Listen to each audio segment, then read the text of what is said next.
Hi, my name is Jay Sugarman, and I want to welcome you to Innovation Showcase. The main purpose of this ongoing series is to inform viewers about exciting innovations and creative individuals across the fields of business, science, technology, education, and the arts. Today, via Zoom, we're fortunate to have as our guest Newton resident Dr. Stephen Grossberg. Dr. Grossberg is Professor Emeritus of Mathematics and Statistics, Psychological and Brain Science, and Biomedical Engineering at Boston University. He's also the Wang Professor of Cognitive and Neural Systems and Director of the Center for Adaptive Systems. Over a remarkable career spanning more than 5 decades, Dr. Grossberg has made groundbreaking contributions to neuroscience, cognitive science, psychology, artificial intelligence, and applied mathematics. His theories of learning, memory, attention, and consciousness have influenced generations of researchers and helped shape our understanding of both natural and artificial intelligence. During the program, we focusing our discussion his fascinating new book, Your Creative Brain and AI: How We Learn and Consciously Experience Art, Music, and Meaning. In it, Dr. Grossberg explores one of the most profound questions of our time. What makes human intelligence different from artificial intelligence? Drawing on decades of research, he reveals how our brains transform sensory experiences into memories, emotions, creativity, and conscious understanding. He examines how we come to appreciate a beautiful painting, be moved by a piece of music, or find meaning in the world around us, and why these uniquely human experiences remain among the greatest challenges for AI. As advances in artificial intelligence continue to reshape society, Dr. Grossberg offers a timely and thought-provoking perspective on the extraordinary capabilities of the human brain and the scientific principles that underlie learning, creativity, and consciousness itself. Let's start by meeting Dr. Grossberg and then hearing all about your creative brain and AI, how we learn and consciously experience art, music, and meaning. Welcome. So delighted you're able to be here. Well, it's a pleasure to be able to be here. And we're neighbors. I just live a few blocks from I you. know that was great to find out. Well, it's been fascinating reading from your book, eager to hear so much more and have you inform viewers. But before we jump right to that, Steve, I'm curious, what inspired you to spend your career studying the human brain and intelligence? Well, I grew up in New York City where not much of nature is on display except people, pets, and buildings. And I was most interested in the people if I had a choice, especially people in my family, my friends, and how we all try to get around, get by, and fulfill our lives, especially in times when some of our family members weren't really too happy with their lives. It was a hard period right after World War II. But then, when I was a 17-year-old freshman, I went to Dartmouth and I took the course in introductory psychology. I became fascinated by classical psychological data about how humans and animals learn lists or sequences Mm. of items. And the items could be very varied. They could be letters of the alphabet. It could be how do you learn A, B, C, D, E, F, G, or a sequence of words in a sentence when you're writing an essay, or the sequence of arm movements when, let's say, you're doing a skill or a dance. Or the sequence of navigational movements when you go from home to school. And what caught me about these data was they're philosophically exciting to me. because the beginning and the end of a list are usually easier to learn than the middle. Like if you think about a relationship, it's easier to remember how it started and how it ended. Hmm. The middle is often a model. And what was exciting to me is my analysis showed that, in a sense, I made scientifically precise, events can go backwards in time. And that really thrilled me. And you might have thought that as you learn a list and you get deeper and deeper in the list, it would get harder and harder to learn Yeah. because there's more interference having more and more previous items. But it didn't. It got harder to learn and then easier to learn. And that fact is called the Bode serial position curve.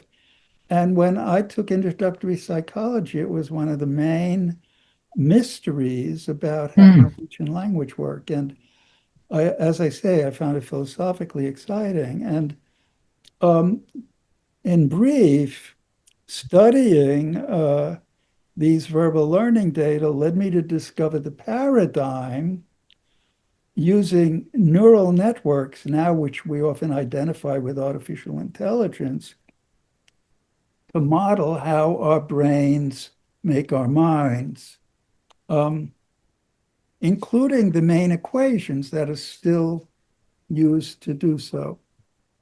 And for example, to learn that B follows A in the alphabet ABC, I assume that each letter, as it comes in your brain, activates a kind of node, a place where the letter would activate cells in the brain. That activation is now sometimes called a short-term memory or STM trace. And then I assumed there were pathway from A to B so that activating A could send a signal toward B. And I assumed at the end of the pathway, there was an adaptive wait or long-term memory, LTM trace, where learning could occur. And the signal from A to B is multiplied by the adaptive wait, and the net signal tries to activate B. And if you have a signal from A to B that's arriving at B just when you say B, so B is also active, then at the place where the signal's coming in and the activity of B is felt, the adaptive weight can get stronger. So we Mm. know that if you say A, B follows it. And and the same is true for all the nodes in the network. So A to B, B to A, B to C, et cetera, et cetera, et cetera. So I was led to derive a fully connected neural network. And I use such a network to explain the Bode serial position curve about serial verbal learning. And for a 17-year-old, um, being able to explain data about human learning using a neural network was an ecstatic experience. It didn't just feel good, it was like my head blew off. But to do it, something even more important happened to me. I had to learn how to think in real time. Our experiences unfold moment by moment in real time. We do this and that and that and that and that. And in order to try to explain psychological experiences, you really have to learn how to think about those experiences unfolding through time. And thinking in real time has been an essential tool in my future work. It's not just algorithmic, it's intrinsically dynamic, moment by moment unfolding. Mm. But at that time, I didn't even realize that my own little network was a neural network that models aspects of our brain. And I only found that out by talking to pre-medical students who were friends of mine who were taking, neuroscience or physiology at that time. There wasn't neuroscience. And by talking to them, I realized I already know some stuff they were learning in class. Mm. My nodes were neuronal cell bodies. The pathways from node A to B is called an axon. The place where the adaptive weight sits is called a synapse. And so what I had derived was a little piece of the brain to explain how humans learn simple aspects of language. And what was ecstatic to me was I was able to bridge the gap between an explanatory gap between uh, brain mechanisms and psychological functions because the interactions that occurred in the brain mapped onto quantitative properties of the functions I was trying to explain, in particular, the Bode zero position curve. Now, it was a groundbreaking contribution. Fast forwarding to today, why did you decide that now was the right time to write Your Creative Brain and AI? Well, I'd like to build up to that a little to because it part of the answer is what really fascinated me the most. Um, and that could be answered on multiple levels. And one of the parts of that answer is very relevant to my new book. So, on a high level, I've always been fascinated by the fact that humans autonomously learn on the world by our own. Like you and I are learning a lot about each other moment by moment in real time right now, and we're not going to forget it for a long time. And I think generally that the paradigm of autonomous adaptive intelligence is really going to become increasingly important for the rest of the century, just like self-driving cars. Well, that's a Hmm. drop in the bucket when you think about truly self-organizing algorithms, uh, adaptive mobile robots, and so on.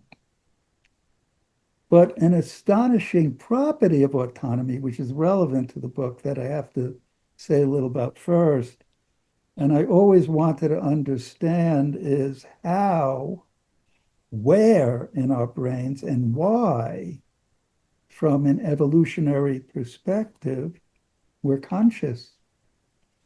And when I talk about our conscious awareness of visual art and music, I have to say a little more about why we're conscious of a lot of other stuff. And over the years, I've gradually discovered and developed neural network models that explain how we consciously see things, hear things, feel things, and know about objects and events in the dynamically changing world, notably when there are unexpected events. And I also realized that being conscious isn't just to platonically contemplate the beauty of the world. Rather, I was able to see how we use our conscious states to plan and act to get what we want in the world. Hmm. So there's a link between awareness and action, and that's why I think of it as my proposed solution of what's called a mind-body problem. That you're not only platonically contemplating things, but you got to act to get what you want. And for reasons that my book talks about a little, but my earlier book, I had a book in 2021 called Conscious Mind, Resonant Brain, How Each Brain Makes a Mind. I explain in detail why it is that conscious states are complete enough, context sensitive enough uh, to actually control actions that may be successful. Hmm. When you think about it, and I won't really talk about this here, when you look at how our eye is designed, we have a part of it called the fovea, where we have all our high resolution vision, and why we move our eyes around the world to look here and there several times every second is called saccadic eye movements, is so we can see the world.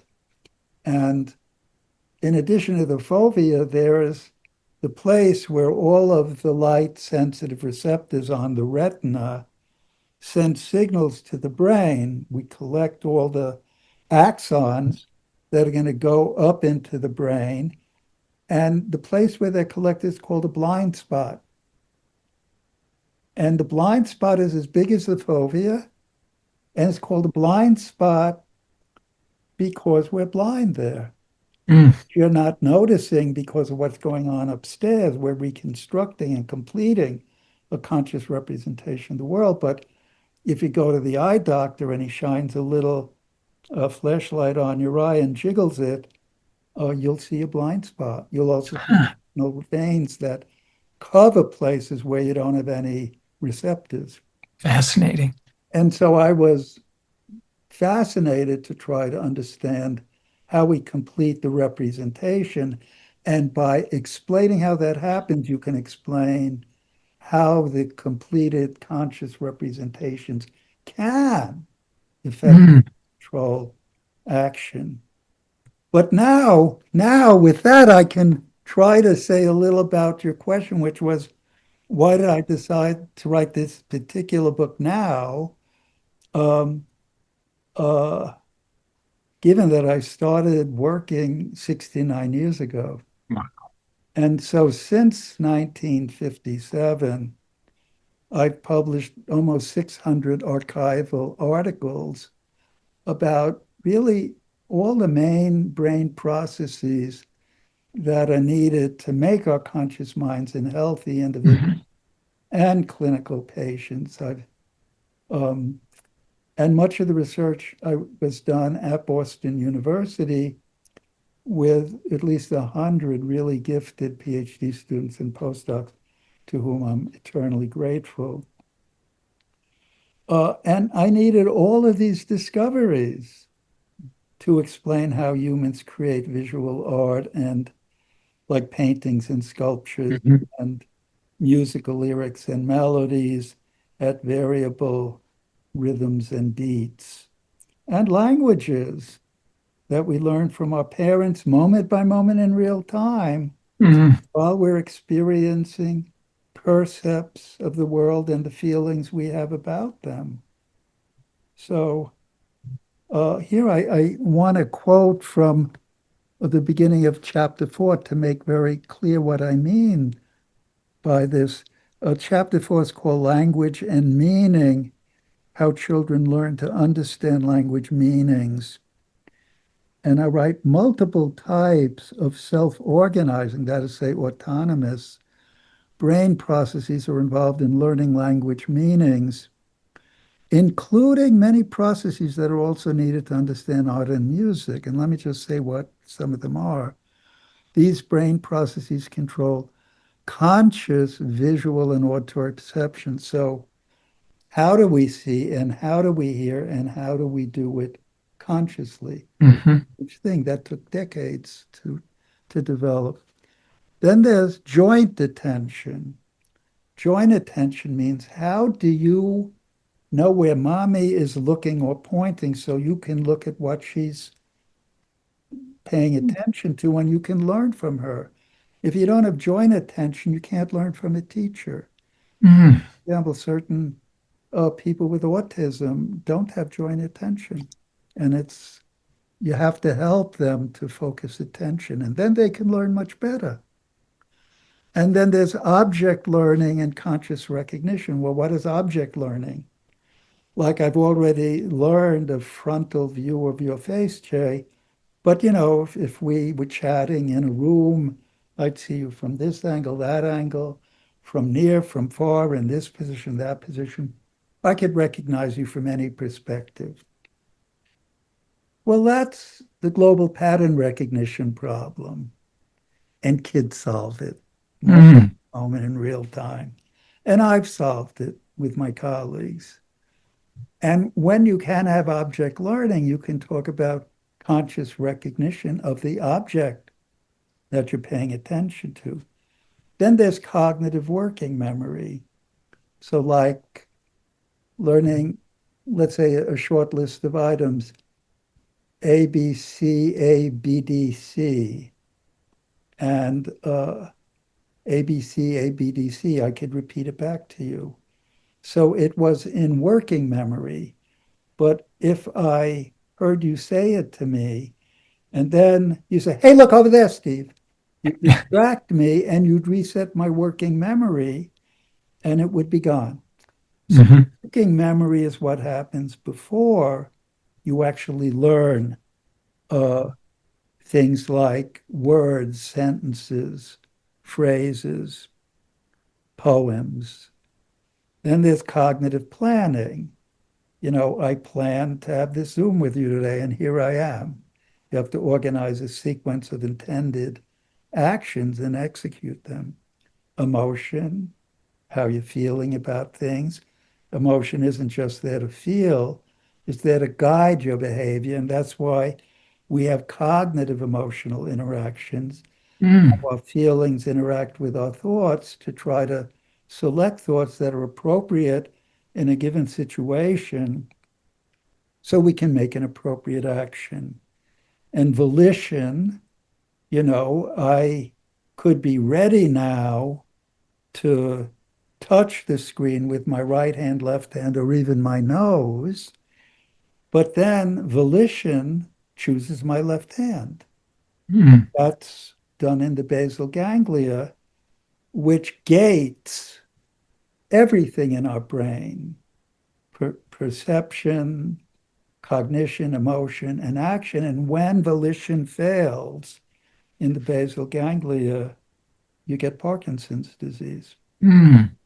And then, have to understand goal-oriented action. So all of these things were major research projects. And it took me years to understand all these processes. By understand, I mean we would discover and develop neural network models, which we use to quantitatively simulate hundreds or more experiments, psychological, anatomical, neurophysiological, biophysical, even biochemical, all these levels about those data and linking it to behavior.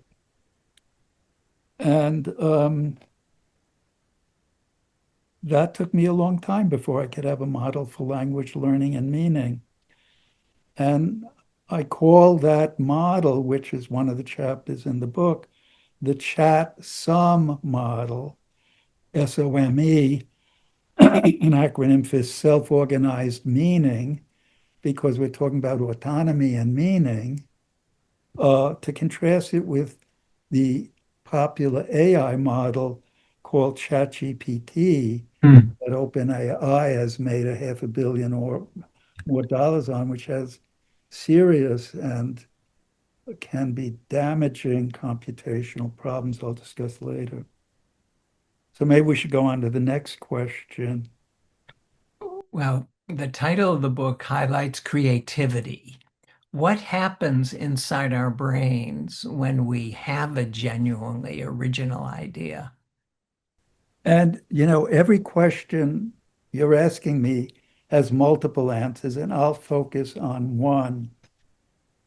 So I introduced what I call adaptive resonance theory, or ART, in 1976, a long time ago. And art learns to attend, recognize, predict, and stably remember about objects and events in a changing world. And art continues to learn through our lives. And as it does so, it creates more and more recognition categories. Categories group or unitize all the kinds of information that become familiar to us. Like you might have a recognition category for a frontal view of your face. You might have an object category, which gets activated if I look at you from any perspective. But when a novel combination of environmental features and internal brain signals occurs in one of our brains, art triggers a hypothesis testing or memory search process to try to find a new category with which to combine all the factors in the novel information. And when art discovers and learns a new category that's never before been used in order to group together novel combinations of information, that is a form of originality or creativity. We now have a way of grouping together uh, previously unimagined combinations of events.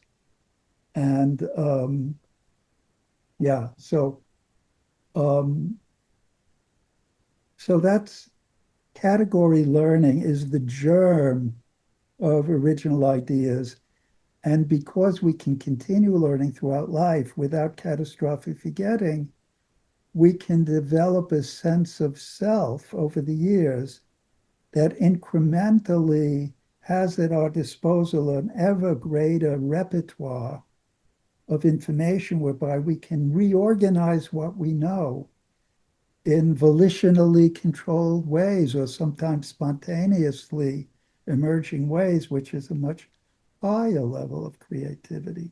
So this is not a subject that is fully solved, but nothing is fully solved in science. But we have a secure foundation for many people who might be interested to carry on. So, Why are humans uniquely capable of creating art, music, literature, and culture? well, in terms of culture, um, it has to do with the fact we can learn quickly without having catastrophic forgetting. I call that a solution of the stability plasticity dilemma. Namely, we're very plastic and can learn new stuff rapidly, but our memories are stable. They're not subject to catastrophic forgetting. And you can't have a culture unless you solve the stability plasticity dilemma. And all of my models are self-stabilizing. So our brains are like microcosms that can accumulate themselves and through social interactions all the artifacts of culture. But now, as to creating art, music, and literature, well, only humans can learn and perform open-ended language with which to describe and explain facts and experiences through our lives. And that's necessary for the development of the arts and music. And there are many things that happen to make that possible, just a few of them. Anatomical developments that are elaborated in humans, including language learning and performance areas, as well as executive and planning areas. So areas that have names like Broca's area, Wernicke's area, the prefrontal cortex, these are all part of our endowment that make these things possible. But before written language was available, we also needed to be able to speak so that we could build a repertoire of thoughts. And that required evolutionary specializations, not only of cortical areas like Broca's area, but also structural developments of the larynx that enabled us to speak, and the neural control of the articulators, in particular the vocal cords in the larynx, among other developments. And a problem that has to be solved was how we could coordinate making sounds with breathing so we don't choke all the time. Mm. They're all evolutionary design. So, in particular, art and music needed evolutionary specializations of our hands and arms, not the least of which is an opposable thumb.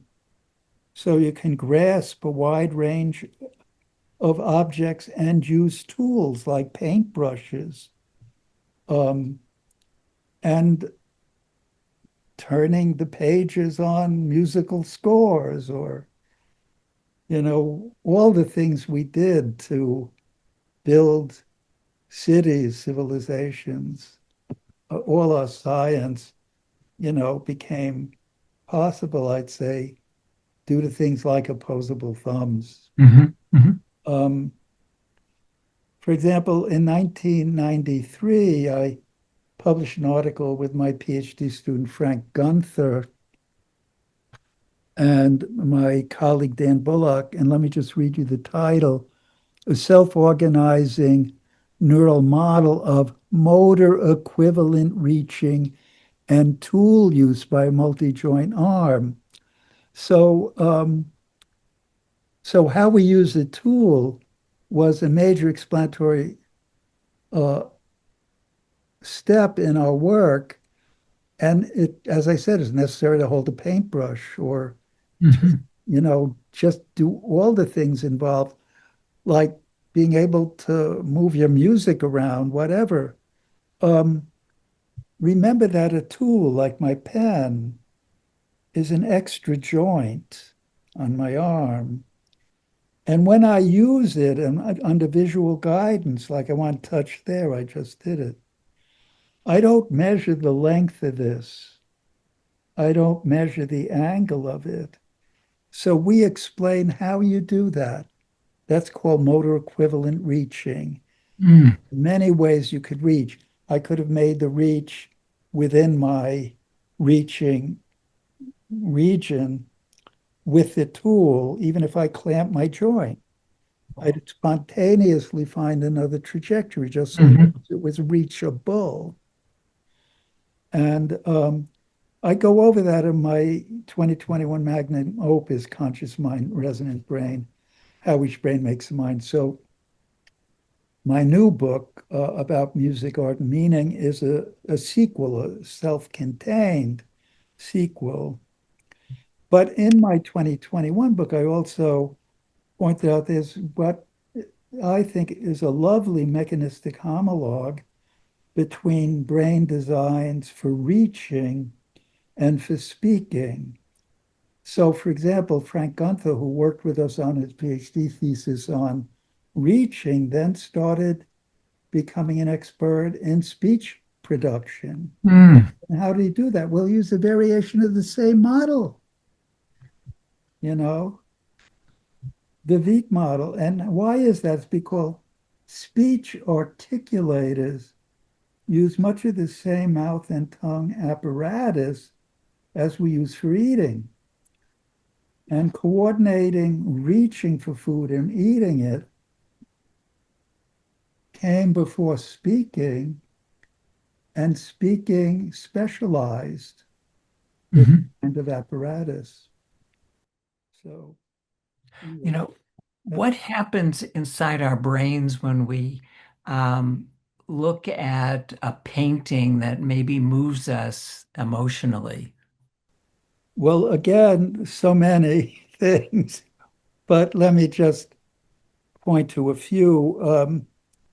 First, we can't take for granted that we can pay sustained attention to the painting, or indeed to any object, long enough to really think about it or feel for it.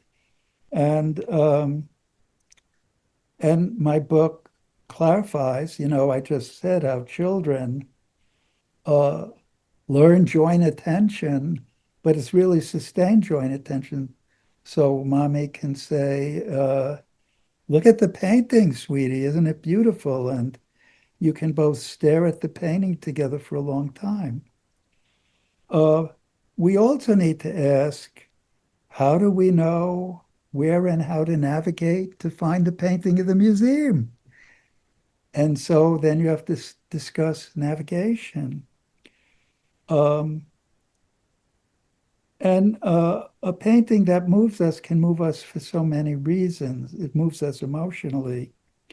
If it's a realistic painting, it may recall an experience where we felt a particular emotion. So there we have to ask how seeing something gets matched to categories, recognition categories, which then interact with emotions we had. That's called a cognitive emotional interaction, like paintings of natural scenes where we experience tranquil or happy emotions. Um, and when we view a painting, our brains try to activate the best match to its repertoire of learned categories. Now, I can't go into it, but my various books and articles explain that the functional units of visual perception, conscious visual perception, are boundaries and surfaces. And boundaries and surfaces can be recognized and seen even in very reduced form, which is one of the reasons why we can appreciate abstract art.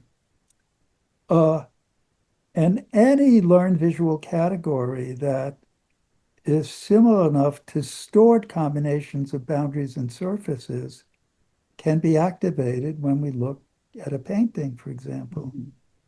And the combination that's most strongly activated is chosen by competition across multiple categories. Also, certain colors in a scene may activate certain positive feelings, certain shapes or forms may activate representations of objects we've experienced before that triggered certain emotions. For example, conical shapes can remind us of ice cream cones. Round shapes can remind us of ball games we played when we were children. Familiar combinations of color and form can generate different emotions, like a yellow banana or a yellow elongated shape in a Mm. painting by Frank Stella, for example, uh, can remind us of a yellow banana and we love bananas, or but if it's green or black and has that shape, it's a very different feeling. So You know, et cetera. for the sake of time, music can trigger powerful emotions and memories. What does neuroscience reveal about that connection? Well, there are lots of psychological and neurobiological experiments about emotions and memories, but these experiments don't mechanistically explain how we learn, remember, and feel about events, whether it's music or anything else. And that's because these experiences are, on the psychological level, are interactive or emergent properties of interactions among multiple, maybe millions of brain cells in multiple brain areas. So you need to have a sufficiently powerful theory to explain how emergent properties work. And so let me quote from page 38 of my new book. As my work continued, I was able to classify 6 different kinds of conscious awareness, their different functions in behavior, and their different anatomical substrates. In particular, these resonances are what I call a surface shroud resonance, lets us consciously see objects and scenes.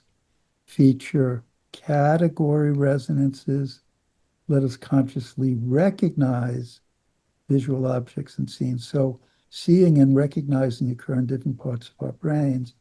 Stream shroud resonances enable us to consciously hear auditory objects and streams, et cetera, et cetera. The last one is cognitive emotional resonances enable us to consciously feel emotions and recognize their sources. So the classification and of the resonances and how they work in our brains clarify how we can respond emotionally to sequences of auditory events like music. Um, and, then there's a long discussion of all the ways in which music is represented, how is rhythm uh, represented, cerebella, basal ganglia, frontal cortex. There are interactions that let us do that. Beats, all these things are a different discussion, but the emotional part, I think, has to do with cognitive emotional resonances, where certain experiences that arouse feelings in us in the past will do so again in the future. That's very partial. It's such a multidimensional topic. That's why I devoted quite a long chapter to it in my new book. Why is adaptive resonance theory, or ART, which you mentioned earlier, been such an important framework of your work? Well, um, adaptive resonance theory is the model that led to all my discoveries about consciousness. It turned out that um, the stability plasticity dilemma, learning quickly without catastrophic forgetting, um, leads to conscious states. And I think it's extraordinary. And, I hope people follow up on it. Learning without catastrophic forgetting led to consciousness. That's why when you think of something like ChatGPT, which does have catastrophic forgetting, it's dead in the water when it comes to really understanding biological intelligence.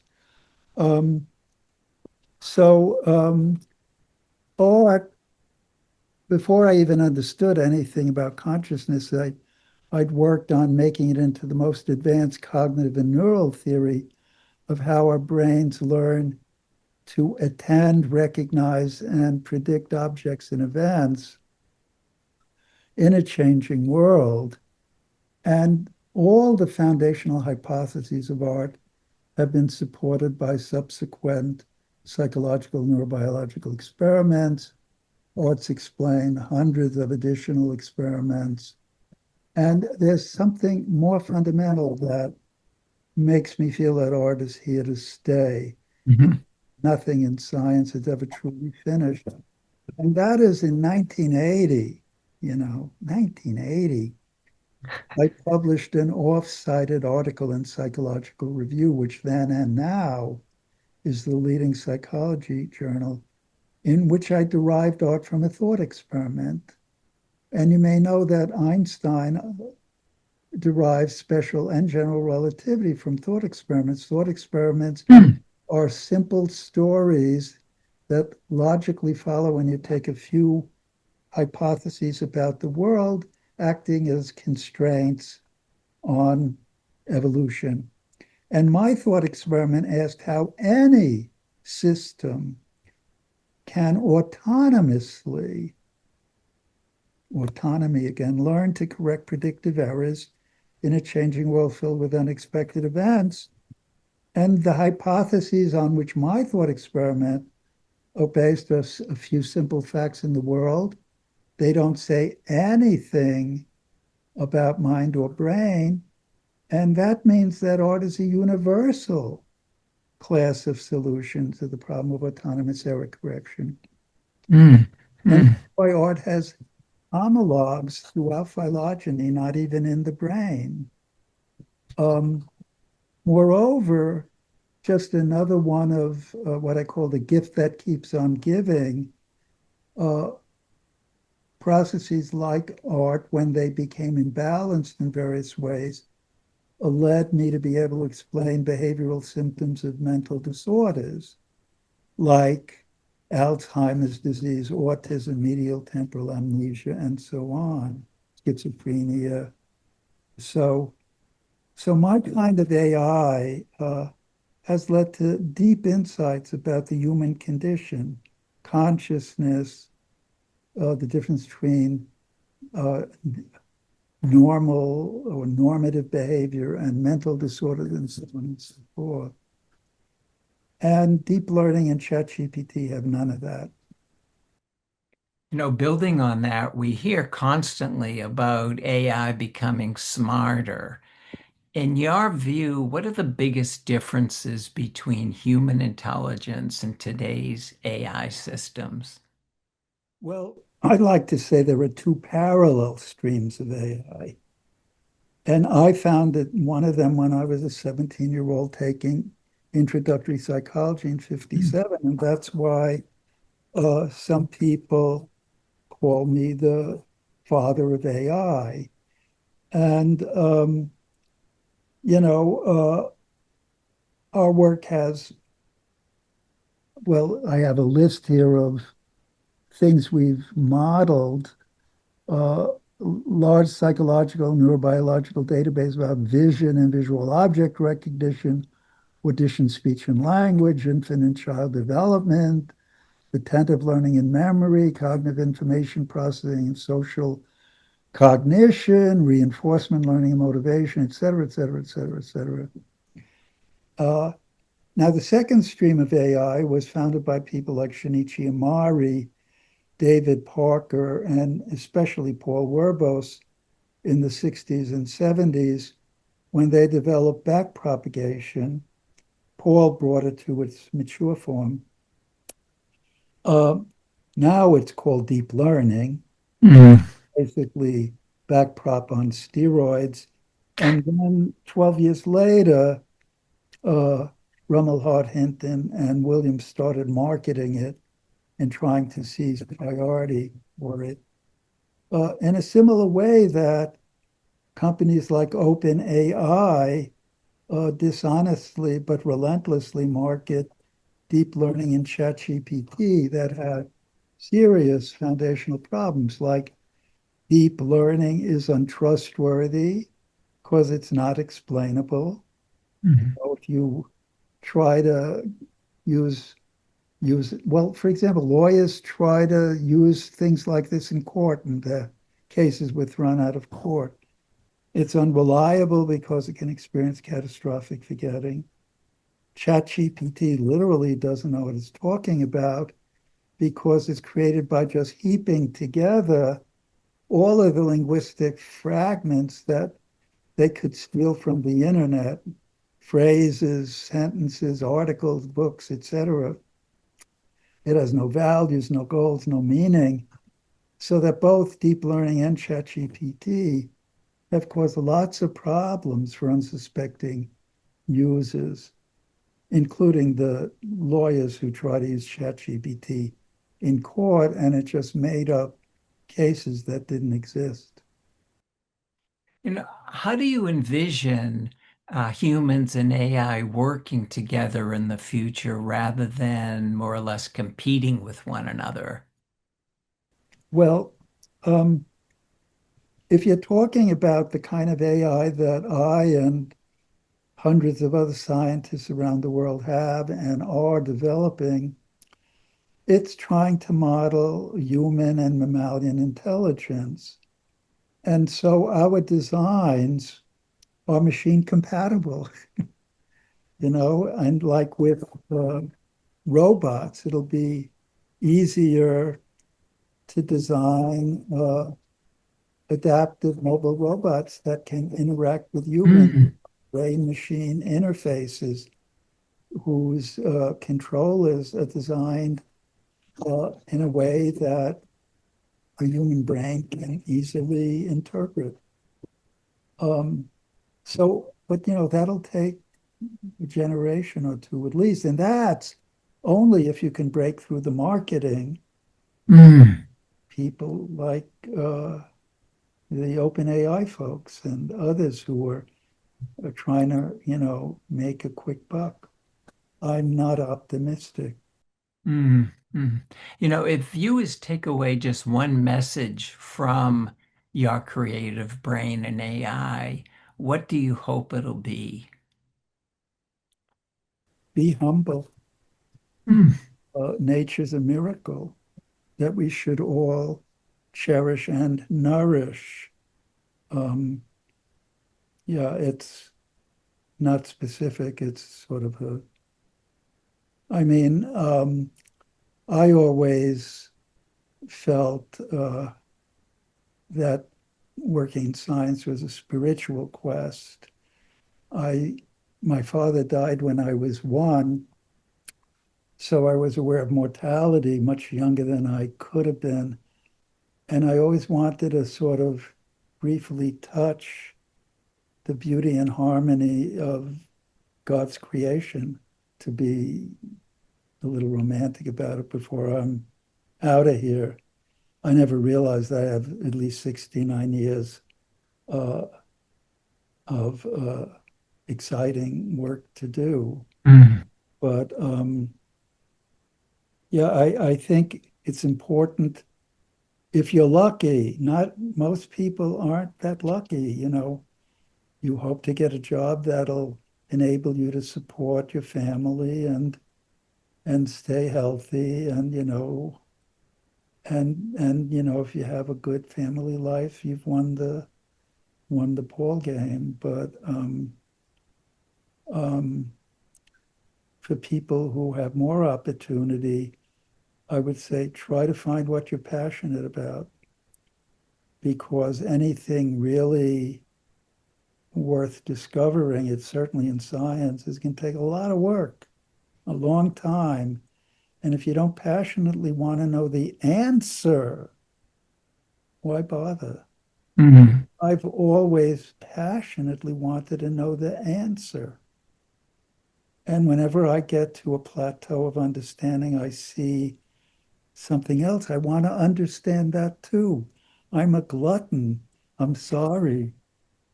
Um, Building on that, after a lifetime spent studying the brain, what still amazes you the most about the human mind? well, the fact that our minds have evolved to be able to perceive, learn about, and interact successfully with nature is part of the miracle. And I like quoting Einstein here. I wanted to write it down. The most incomprehensible thing about the world is that it is comprehensible, so we can do science. And my current book and my 2021 magnum opus try to explain how it is that our brains evolved not only to make the world comprehensible, but also to create civilizations that can, supported by our ability to learn languages and their meanings, create wonders like the visual arts and music. Um, but for that, you have to respect nature. You can't take shortcuts. I've sometimes worked for 10 or 20 years to be able to see a design principle that had eluded me. And the reward is I never hit a brick wall. Mm. I know a lot of people who hit brick walls and, cliques. They had the comfort, the social comfort of friends doing similar things. As a pioneer, I never had that, although I built my own world where I have wonderful colleagues, but that took 20 or 30 years. Um, so, but I always try to see the underlying principles and respect nature. And so I never hit a brick wall. And that's why I wrote a book in 2026, 69 years later. Amazing, amazing. If you were to begin your career today, what unanswered question about the brain would you be most eager to pursue?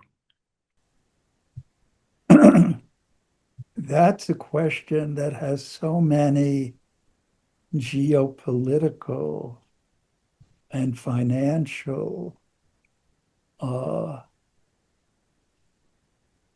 factors. Um,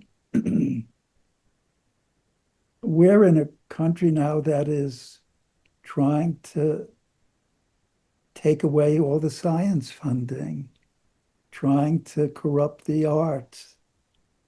Um, it's hard to answer that question until we can deal with the crass realities of what's happened to America in the last year or two.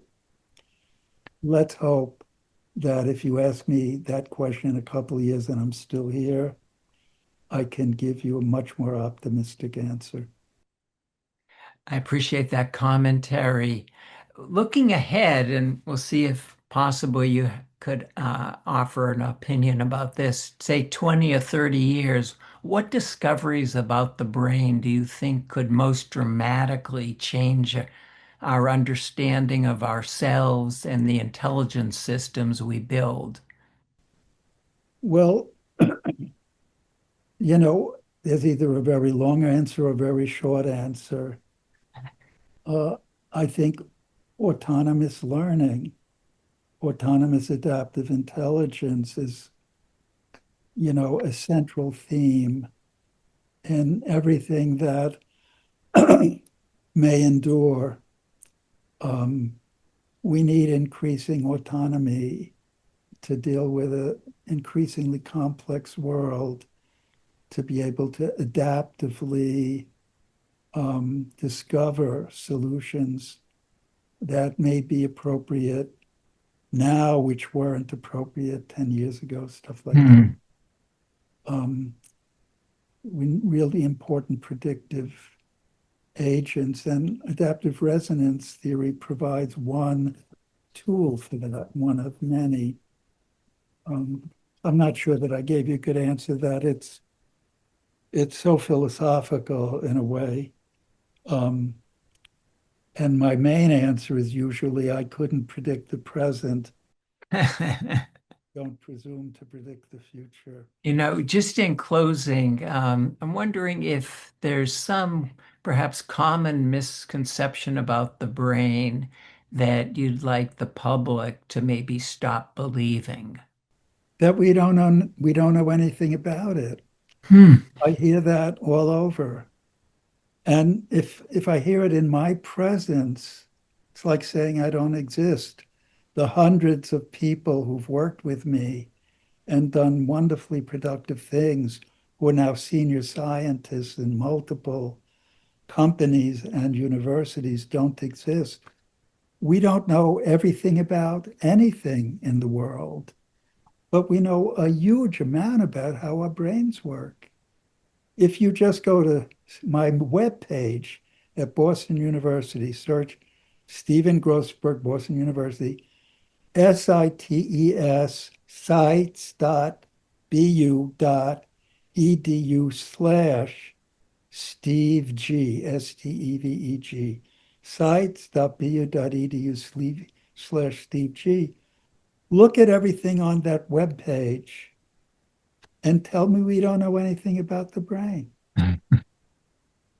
And you can write me, steve@bu.edu, and tell me why you think we don't know anything about the brain. But the first thing I'll ask you is which of the papers you read. Fair enough. Fair enough. Well, we'll be sure to put those sites and contacts in the closing credits. But for now, Steve, unfortunately, we've come to the end of the program. It's been fascinating. I can't even say we've touched the tip of an iceberg with what you've been involved You with. touched the tip of a Grossberg. There we definitely. I've been growing ever since I opened your book, and continue to now revisit it after hearing you expound upon several of the topics that you cover. But for now, I just want to again thank you so much for being here and wish you continued success, which I know will be many future endeavors. Thank you very much. Well, I appreciate you having me on, Jay. Thanks a lot. Also want to thank those of you watching for joining us and hope you'll be able to tune in next time.